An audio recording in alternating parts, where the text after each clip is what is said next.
Hello, welcome my YouTube channel smart study classes guys. कैसे हैं आप लोग? बेहतर होंगे। मैं विपिन सर आप लोगों के लिए एक बार फिर से अपने यूट्यूब चैनल पर आपका स्वागत करता हूं। आज मैं एक नया वीडियो, एक नए रोग, एक नए डिजीज़ के बारे में चर्चा करूंगा जो कि बहुत इंपॉर्टेंट है और परीक्षा में भी ये पूछे गए हैं।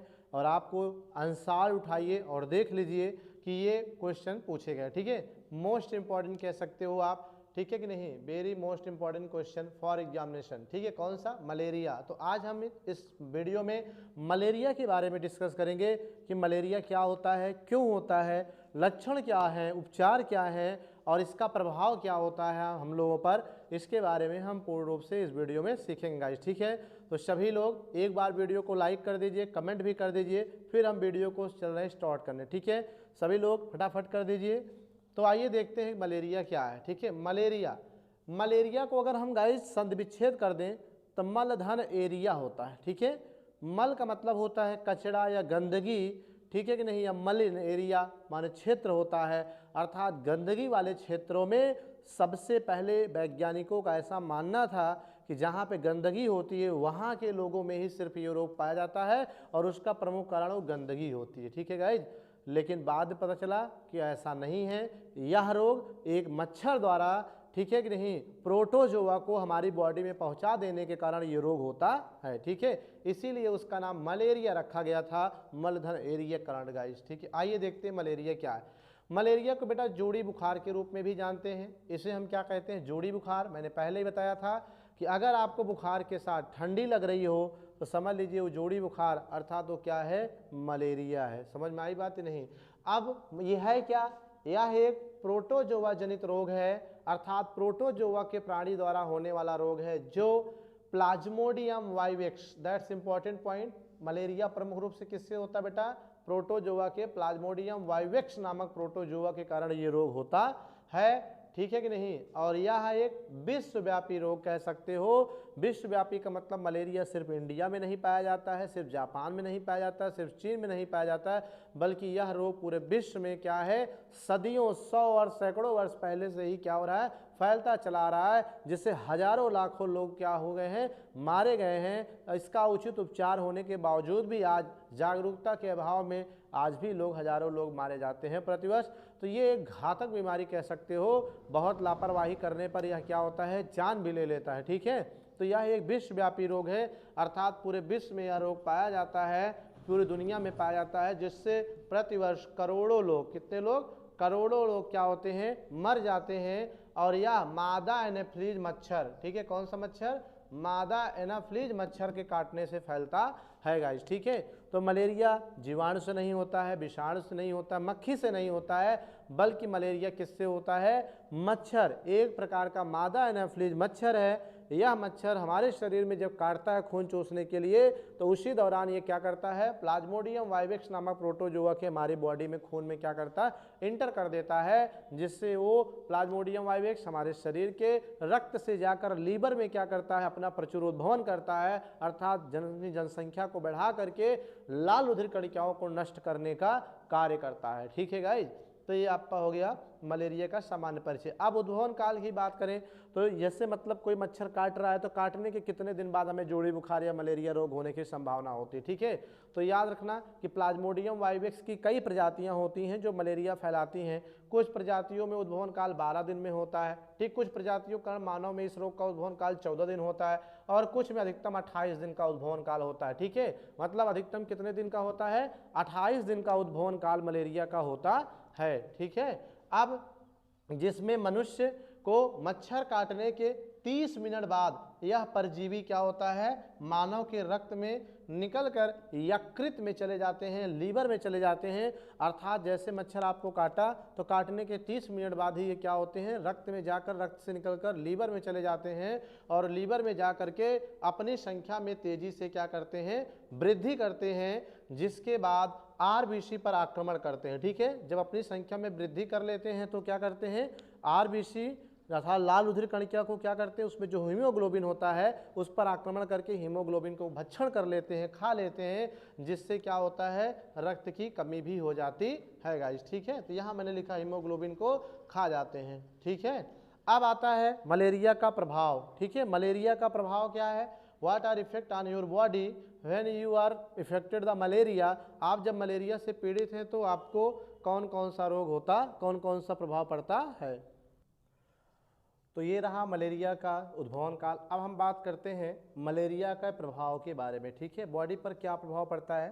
तो जैसा कि मैंने आपको बताया कि मच्छर के काटने के 30 मिनट बाद प्लाज्मोडियम वाइवेक्स क्या होता है, रक्त से निकलकर लीवर यकृत में चला जाता है और यकृत में जाके अपनी संख्या में वृद्धि कर लेता है और वृद्धि करने के बाद आपके आरबीसी पर आक्रमण कर देता है और हीमोग्लोबिन को खा जाता है। अब स्वाभाविक सी बात है, अगर हीमोग्लोबिन खा जाएगा तो रक्त की क्या हो जाएगी, कमी हो जाएगी।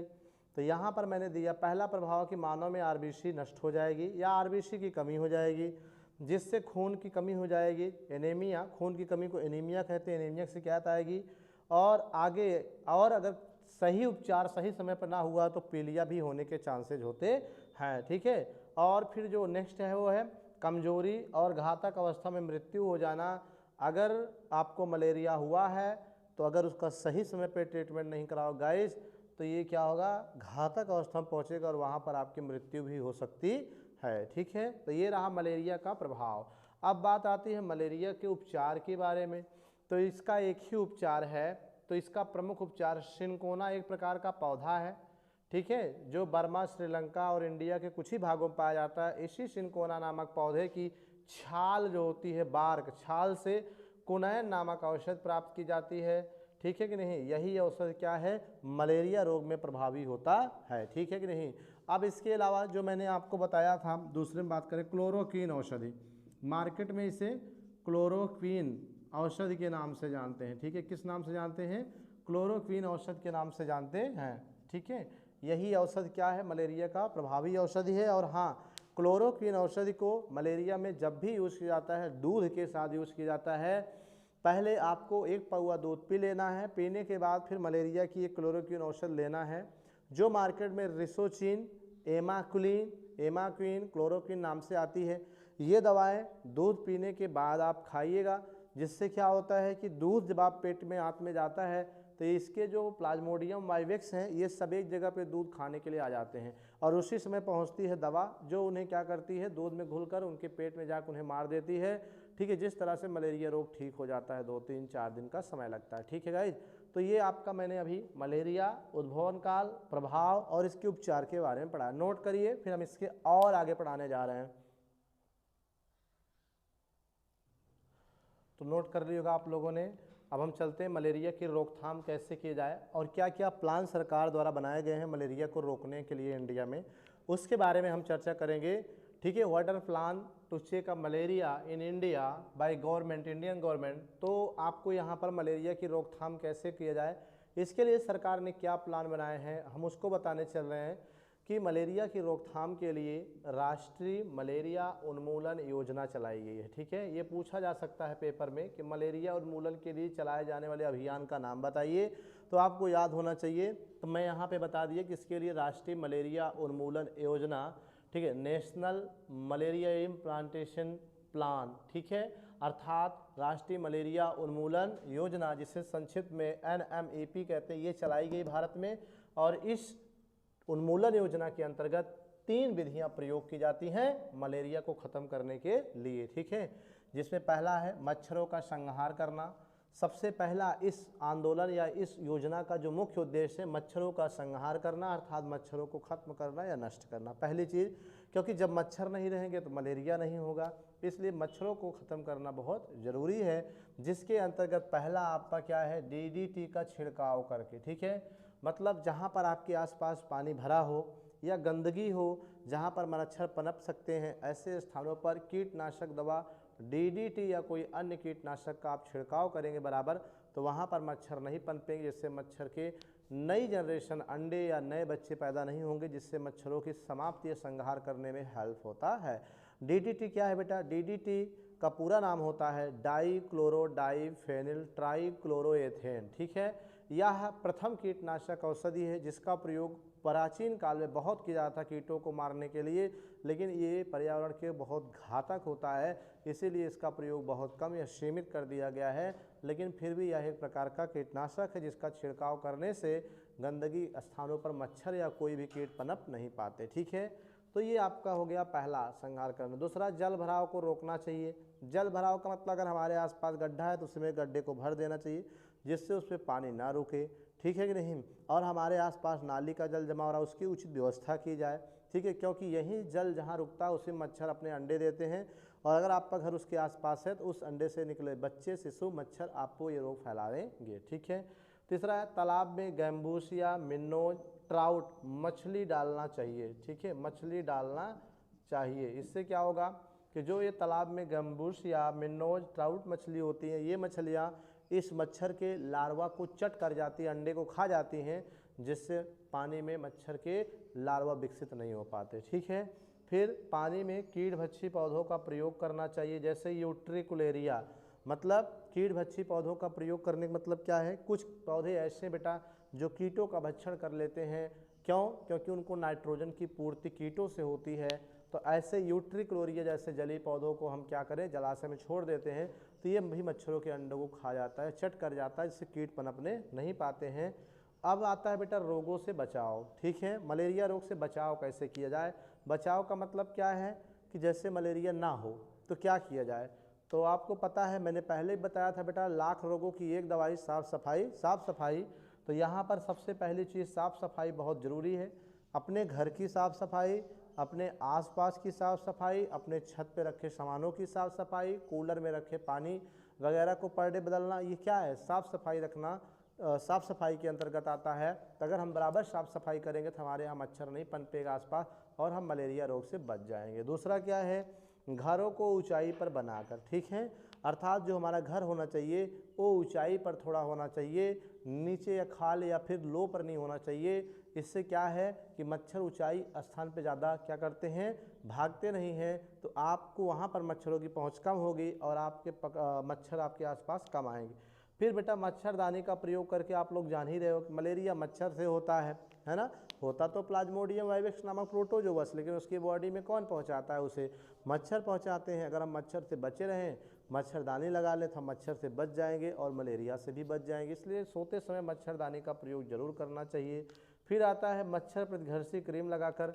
मच्छर प्रतिघर्षी क्रीम का मतलब, मार्केट में कुछ ऐसे क्रीम आते हैं जिन्हें हम खुले भागों पर लगा लेते हैं, तो मच्छर ये क्या करते हैं, हमारे शरीर पर बैठते नहीं, काटते नहीं हैं, जिससे हमें मच्छरों से होने वाले रोगों से हम बच सकते हैं। ठीक है गाइस, तो ये रहा मलेरिया, मलेरिया का उपचार, मलेरिया के लक्षण, मलेरिया किससे होता है, मलेरिया का रोकथाम, चलाई जाने वाली योजना और रोगों से बचाव। ये वीडियो में आपको मैंने मलेरिया के बारे में डिटेल बता दिया गाइस। ठीक है, अब हम टाइप्स ऑफ मलेरिया पढ़ेंगे, कितने टाइप का मलेरिया होता है। ठीक है, तो अभी हम आपको मलेरिया के प्रकार बता रहे हैं, इसे आप नोट करें, फिर हम आगे चलते हैं। तो गाइस नोट कर लिया होगा आप लोगों ने। अब बेटा मलेरिया के प्रकार या मलेरिया के भेद के बारे में बताने चल रहे हैं। ठीक है, दरअसल मलेरिया कई प्रकार का होता है, अलग अलग लोगों में ये कई प्रकार से अपने सिम्टम्स दिखाता है, तो उसमें भी हम आपको बताएंगे कि मलेरिया कितने प्रकार का होता है। ठीक है, दरअसल ये जो कई प्रकार इसके बताए गए हैं वो समय सीमा अर्थात उद्भवन काल के आधार पे बताए गए। ठीक है, दरअसल कुछ लोगों में क्या है, जोड़ी बुखार दिन भर में 2-2 बार पर डे आता है, कुछ लोग को दूसरे दिन आता है, कुछ लोग को चौथे दिन आता है, कुछ लोग को तीसरे दिन आता है, हर तीसरे दिन पे आता है, हर चौथे दिन पे आता है। तो इसके आधार पे मलेरिया के समय सीमा के आधार पे अलग भागों में बांटा गया। ठीक है, जैसे पहला बात करें, यहाँ पर हम क्या लिखे हैं, समय सीमा के आधार पर मलेरिया निम्न प्रकार के होते हैं। नंबर 1 है तृतीयक मलेरिया। तृतीयक मलेरिया क्या है, तो रटना नहीं है बेटा, यहीं से निकाल लो कि जब मलेरिया अर्थात जोड़ी बुखार हर तीसरे दिन आपको आए, जैसे आज आ गया, कल नहीं, परसों नहीं, अब नरसों आएगा, तो हर तीसरे दिन जब आपको मलेरिया जोड़ी बुखार हो तो उसे हम क्या कहते हैं, तृतीयक मलेरिया कहते हैं। यह सामान्य जोड़ी बुखार कहते हैं और कॉमन रूप से ही होता है। ये होता कैसे, यह Plasmodium vivax, Plasmodium falciparum, Plasmodium oval नामक प्रोटोजोआ से होता है। ठीक है कि नहीं, इस तरह के प्रोटोजोआ जब आपकी बॉडी में जाएंगे तो ये हर तीसरे दिन आपको जोड़ी बुखार पैदा करते हैं, अर्थात 48 घंटे बाद। 48 घंटे का मतलब 2 दिन बाद, अर्थात हर तीसरे दिन क्या होता है, ये बुखार होता है। ठीक है, यही सामान्य जोड़ी बुखार, कॉमन यही होता है। लेकिन कुछ लोगों में फिर दूसरा क्या है, चतुर्थक मलेरिया। चतुर्थक का मतलब फिर भी ये न रटना है कि जब मलेरिया अर्थात जोड़ी बुखार हर चौथे दिन आए, चौथे दिन का मतलब 3 दिन बाद अर्थात 72 घंटे के बाद आपको जोड़ी बुखार हो रहा है, जैसे आज हो गया तो अब चौथे दिन आएगा, फिर हो गया, फिर उसके चौथे दिन आएगा, पर डे नहीं आ रहा है, तो उसे हम चतुर्थक मलेरिया कहते हैं। यहाँ लिखा भी है कि इसमें 72 घंटे बाद अर्थात चौथे दिन क्या होता है, बुखार आता है, जो प्लाज्मोडियम मलेरी नामक प्रोटोजोआ के कारण होता है। ठीक है, अगर बॉडी में प्लाज्मोडियम मलेरी नामक प्रोटोजोआ का संक्रमण है तब आपको हर चौथे दिन पर बुखार आएगा, जिसे चतुर्थक मलेरिया कहते हैं। ठीक है, फिर आता है बेटा दैनिक मलेरिया। दैनिक मलेरिया क्या है कि इसमें जोड़ी बुखार प्रतिदिन आता है। दैनिक मतलब डेली की बात कर रहा है। अगर आपको डेली दिन भर में एक बार कम से कम जोड़ी बुखार आ रहा है, तेज पसीने के साथ बुखार उतर रहा है, तो उसे दैनिक मलेरिया कहते हैं। तो लिखा भी है कि इसमें जोड़ी बुखार प्रतिदिन आता है, यह रोग बिगड़ जाने पर होता है। ठीक है, रोग बिगड़ जाने का मतलब जब आपका रोग क्या होता है, बिगड़ गया अर्थात जटिल संक्रमण हो गया, तब आपको पर डे ये बुखार क्या होगा, आएगा, तो उसे दैनिक मलेरिया कहते हैं। ठीक है, अब आपका चौथा जो है बेटा आवर्ती मलेरिया। तो आवर्ती मलेरिया किसे कहते हैं ये भी हम लोग देखते हैं। आवर्ती का मतलब क्या होता है, आवर्त जो एक निश्चित अंतराल के बाद फिर आ जाए, ठीक हो लेकिन फिर आ जाए, तो उसे क्या कहते हैं, मतलब एक बार मलेरिया ठीक हुआ फिर से मलेरिया हो जाए तो उसी को आवर्ती मलेरिया कहते हैं। कैसे होता है कि Plasmodium vivax, Plasmodium oval, Plasmodium malariae, ये जो तीनों प्रकार के प्रोटोजोआ हैं इनका रुधिर में चक्र चलता रहता है। ठीक है, जब एक बार दवा खाते हैं हमको लगता है ठीक हो गया है, लेकिन ये क्या होते हैं, इनके जो प्रोटोजोआ होते हैं, ये प्लाज्मोडियम वाइवेक्स ओवेल और मलेरी, ये रुधिर में अपना चक्र चलाते रहते हैं, जिसकी वजह से कुछ दिन बाद रुधिर से फिर यकृत में क्या होता है, चले जाते हैं और वहीं पर अपना जीवन चक्र करके जनसंख्या वृद्धि करके फिर से अटैक कर देते हैं। तो इस वजह से फिर से मलेरिया हो जाता है, तो इसे आवर्ती मलेरिया कहते हैं। और यह रुधिर में चक्र चलने के कारण, इनका चक्र रुधिर में चलता रहता है, जिसकी वजह से ये क्या है, पूर्ण रूप से खत्म नहीं होता और एक बार ठीक होने के बाद फिर से हो जाता है। तो ये आपके 4 प्रकार के मलेरिया हमने बताया। रटना नहीं, तृतीयक 3 दिन बाद जो आए, 2 दिन बाद आए तीसरे दिन, चतुर्थक जो चौथे दिन पे आए, दैनिक जो डेली आए, आवर्ती मतलब बार ठीक होने के बाद जब फिर हो जाए तो उससे क्या कहते हैं, हम आवर्ती मलेरिया कहते हैं गाइस। ठीक है, तो पॉइंट नोट करिए, फिर आगे हम लोग चलते हैं। तो गाइस अभी आपने जो भी वीडियो अभी पिछले भाग में देखा उसमें हम आपको प्रोटोजोआ जनित रोग पढ़ाया, जिसमें अमीबी पेचिस मलेरिया के बारे में बताया। अब हम नेक्स्ट नए टॉपिक के साथ चल रहे हैं जिसका नाम है क्रिम जनित रोग। ठीक है कि नहीं। अब क्रिम जनित रोग क्या होता है, ये भी एक लाइन की डिफिनेशन तो क्लियर होनी चाहिए, आपको कोई डाउट नहीं होना चाहिए। क्रिम मीन्स होता है छोटे कीड़े, जैसे केचुआ वगैरह होता है, स्कैरिस वगैरह होता है, वाउचेरिया, ये बहुत छोटे क्रिम होते हैं जो मिट्टी या गंदगी में पाए जाते हैं। ठीक है, तो क्रिम का मतलब समझ गए होंगे, और जनित माने द्वारा रोग, यानी ऐसे रोग जो क्रिम द्वारा उत्पन्न होते हैं उन्हें हम क्रिम जनित रोग कहते हैं। ठीक है, तो क्रिम अर्थात ascaris, vaucheria and so on द्वारा होने वाले रोग को क्रिम जनित रोग कहते हैं, ये इसकी डिफिनेशन है। ठीक है, और इस प्रकार के रोगों में 2 प्रमुख रोग हैं जो कि आपके सिलेबस में हैं। नंबर 1 है एस्कैरियोसिस रोग, नंबर 2 है फाइलेरियोसिस रोग। ठीक है, एस्कैरियोसिस रोग मतलब जो एस्कैरिस से हो, और फाइलेरियोसिस रोग ये वाउचेरिया से होता है। ठीक है, वाउचेरिया अभी हम इसका डिटेल बताएंगे, लेकिन अभी आप ये जानो क्रिम द्वारा होने वाले रोगों को क्रिम जनित रोग कहते हैं, और यह 2 प्रकार का है, मुख्य रूप से एस्कैरियोसिस और फाइलेरियोसिस। अब पहला इसमें जो हम लोग देखेंगे एस्कैरियोसिस रोग, ये क्या है। ठीक है, इसका सामान्य परिचय कर लें अगर हम, तो बेटा यह एक क्रिम जनित रोग है। क्या है, यह एक क्रिम जनित रोग होता है जो प्रायः एस्कैरिस नामक, ठीक है, एस्कैरिस नामक गोल क्रिम से होता है। अर्थात एस्कैरिस एक क्रिम है जो गोल आकृति का होता है, तो इसी गोल एस्कैरिस से ये रोग होता है। ठीक है, एस्कैरियोसिस एस्कैरिस रोग से होता है, सिंपल सा। ठीक है कि नहीं। अब इसका संक्रमण कैसे होता है, कैसे ये रोग हमारे बॉडी में जाता है, कैसे फैलता है, मच्छर से फैलता है, मक्खी से फैलता है, कि कैसे फैलता है, कैसे संक्रमण हमारे बॉडी में होता है। तो इसका प्रमुख कारण है बेटा बिना धुली हुई सब्जी खाने से। बिना धुली हुई सब्जी खाने का मतलब क्या हो, आप समझ गए होंगे कि मार्केट में जब हम आप जाते हैं, जैसे मूली हो गया तो मूली की पत्ती तोड़ के खा लेते हैं, है ना, ऐसे ही भिंडी है उठा के खा लिए, तो ये क्या होते हैं, मिट्टी में स्कैरिस पाए जाते हैं, तो मिट्टी से होकर उस सब्जी फलों पे लगे होते हैं। अगर उन्हें बिना अच्छे से धुले हुए बाकायदे उनकी पत्तियों को हम खा लेते हैं, तो इनके अंडे हमारे बॉडी में जाकर क्या होते हैं, पैरासाइट हो जाते हैं, और बाद में वहीं पर अपना डेवलप होकर जीवन चक्र क्या करते, पूरा करते हैं, और हमारे अंदर स्कैरियोसिस नामक रोग फैलाने का कार्य करते हैं। ठीक है, तो नंबर 1 आप समझ गए होंगे। तो आज से गाइस बिना धुले हुए सब्जी बिल्कुल नहीं खाना, वो भी हरे पत्तेदार सब्जियों को कायदे से अच्छे से धुल कर खाइए, मार्केट से उठा कर तुरंत मत खाइए, घर लाइए धुलिए फिर खाइए, ठीक है। दूसरा जो है बेटा, गंदी मिट्टी में खेलने से, गंदी मिट्टी का मतलब जो छोटे छोटे हमारे बच्चे हैं वो क्या होते हैं, गंदी मिट्टी में खेलते हैं, जिसकी वजह से वो क्या, कभी कभी बच्चे मिट्टी भी खा लेते हैं, तो उसकी वजह से ये जो स्कैरिस के अंडे होते हैं ये मिट्टी में बच्चों के हाथों नाखूनों के माध्यम से पेट में मिट्टी के माध्यम से चले जाते हैं और जा करके वो परजीवी के रूप में अपना जीवन यापन करते हैं। इसलिए गंदी मिट्टी में खेलने से बच्चों को क्या करना चाहिए, रोकना चाहिए, उन्हें डांटना चाहिए ताकि वो गंदी मिट्टी में ना खेलें, क्योंकि यह रोग ज़्यादातर बच्चों को ही होता है, हम आप जैसे लोगों को नहीं होता है, ठीक है, क्योंकि वही मिट्टी में खेलते हैं, क्योंकि जागरूकता कमी होती। फिर बेटा, खुली हुई खाद्य पदार्थ को खाने से, खुले हुए खाद्य पदार्थ पे भी नहीं खाना चाहिए, ठीक है, चाहे वो कुछ भी खाने वाली चीज़ें हों उनको भी प्रयोग नहीं करना चाहिए। अगर आप इन सब का उपयोग नहीं करते हो, इन सब तरीकों को अपनाते हो, तो आप इन संक्रमण से बच सकते हो गाइस, ठीक है। फिर बात करते हैं लक्षण क्या है। अगर आपके अंदर स्कैरियोसिस रोग हुआ या किसी बच्चे के अंदर, तो इस स्कैरियोसिस रोग का लक्षण क्या है, सिम्टम्स क्या है, जिससे हम जाने हाँ ये स्कैरियोसिस रोग हुआ है। तो बच्चों में सबसे पहले ठीक से पोषण नहीं होता। पोषण का मतलब है कि बच्चों का जो खान पान है गड़बड़, उनको भूख नहीं लगती है, ठीक है, समय पर टाइम टू टाइम, और ऐंठन होती है, उसके बाद शरीर दुबला पतला हो जाता है, यहीं से ये लक्षण शुरू होता है। और दूसरा, कमजोरी आना, सीधी सी बात है, जब बच्चों में पोषण ठीक से नहीं होगा तो कमजोरी आना स्वाभाविक सी बात है, कमजोरी आ जाएगी, और जब कमजोरी आएगी, ठीक से पोषण नहीं करेंगे तो उनका विकास भी क्या होगा, रुक जाएगा, उनका मानसिक विकास, शारीरिक विकास क्या होगा, रुक जाएगा। और पेट में दर्द होना, पेट में दर्द भी होता है, साथ में अनिद्रा, अनिद्रा का मतलब नींद ना लगना, ठीक है कि नहीं, ऐसे रोगों में नींद की भी कमी होती है।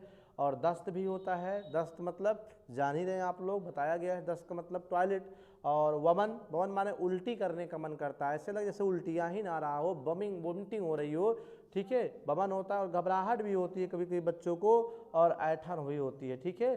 तो ये कुछ इंपॉर्टेंट लक्षण हैं जो ये वेरीफाई करते हैं कि बच्चे में स्कैरियोसिस रोग की संभावना है, ठीक है। तो ये आपका स्कैरियोसिस। अब बात करते हैं स्कैरियोसिस का उपचार क्या है, ठीक है, इसका ट्रीटमेंट क्या होता है, ठीक है, कौन सा ऐसा उपाय है जो इस स्कैरियोसिस रोग को ठीक करता है।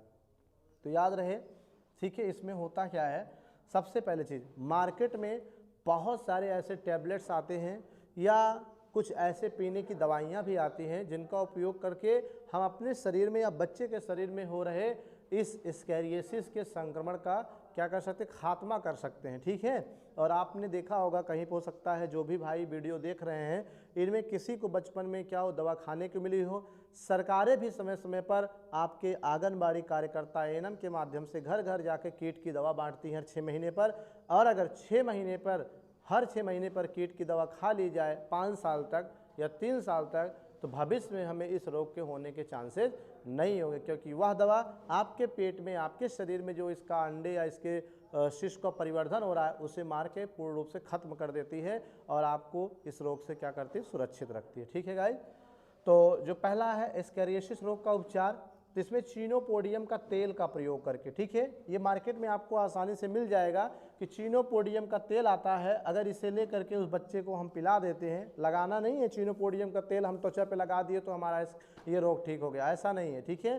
तो क्या है, चीनोपोडियम का तेल पीना है, इसको पीते हैं तो पेट से आंत में जाकर क्या करता है, जितने भी इस स्कैरियोसिस के अंडे हैं, लार्वा हैं, उन सबको डिस्पोज करके मल के साथ बाहर कर देता है, जिससे आपका शरीर इसके संक्रमण से क्या होगा, ठीक हो जाता है, ठीक है।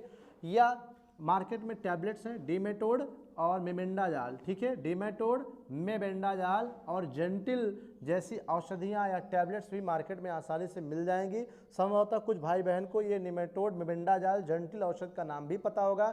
ये औषधियाँ मार्केट में आसानी से मिलती हैं, इनका भी प्रयोग अगर हमारे अंदर ऐसे लक्षण आ रहे हैं इन सबके, तो ये इस लक्षणों को हम समझ सकते हैं कि स्कैरियोसिस हो सकता है, और इसके लिए डिमेटोड, मेबेंडाजाल, जेंटिल में से कोई एक दवा अगर हम खा लें तो हमारा ये संक्रमण ठीक हो सकता है। लेकिन ध्यान रहे, जैसा मैंने पिछली में तुम्हें बताया टॉपिक में कि मलेरिया की औषधि दूध के साथ अगर प्रयोग करें तो ज़्यादा प्रभावी होता है, पूर्ण रूप से मलेरिया को खत्म करने में लाभकारी होता है।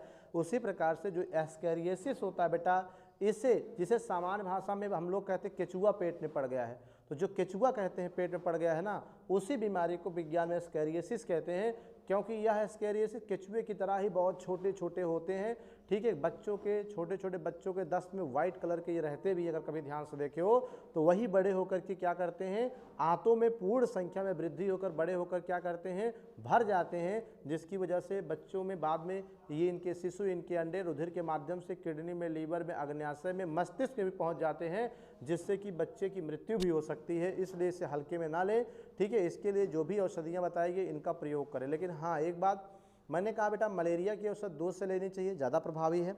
उसी प्रकार स्कैरियोसिस में जो ये टैबलेट लेना चाहिए, इनको गुड़ खा के लेना चाहिए। गुड़ का मतलब, अगर आप पहले मीठा कुछ चीज़ खाते हैं, इनके जितने भी कीट होंगे सब एक जगह गुड़ के साथ आ जाते हैं, गुड़ के खाने में लग जाते हैं, और फिर पीछे से आप दवा खाते हो तो कम दवा के साथ मिल करके उनको क्या करता है, पूर्ण रूप से मार देता है। ठीक है गाइज, तो इस तरह से ये कृमि जनित रोगों में स्कैरियोसिस हमने खत्म कर दिया। अब हम नेक्स्ट वीडियो में आपको फाइलेरियोसिस के बारे में बताएंगे, ठीक है कि नहीं। तब तक आप इसे नोट करें, और हाँ, वीडियो को लाइक, कमेंट और सब्सक्राइब भी कर लीजिए। वीडियो अच्छी लगे तो एक कमेंट जरूर कर दीजिएगा। Thank you for watching this video guys, thank you. Note कर लीजिए आप लोग। मिलते हैं कल नेक्स्ट वीडियो में।